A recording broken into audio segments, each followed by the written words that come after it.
कोठवा के ऊपरा कोठरिया ओमे सुतया नाचित। कोठवा के ऊपरा कोठरिया ओमे सुतया नाचित।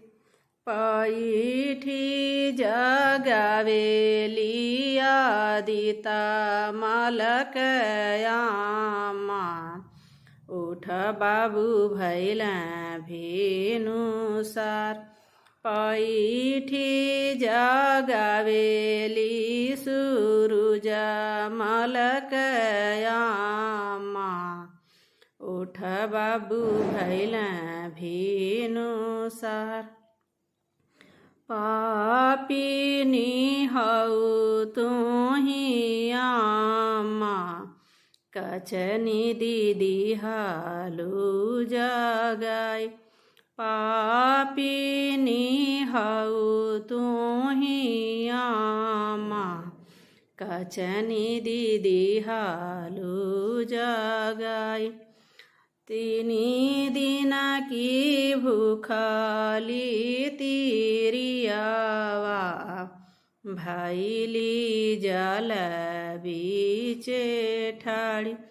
दुई दिन की भूखली तिरियावा।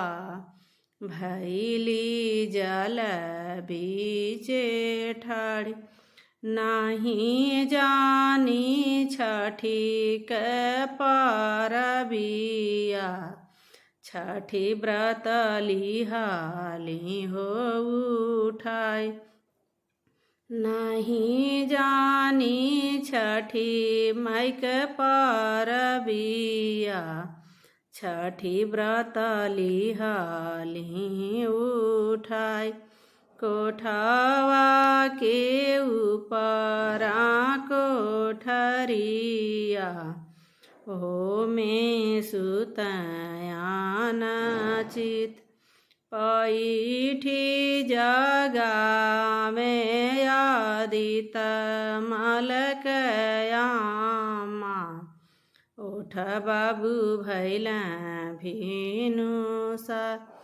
पैठी जगावेली सूरुज देवकयामा।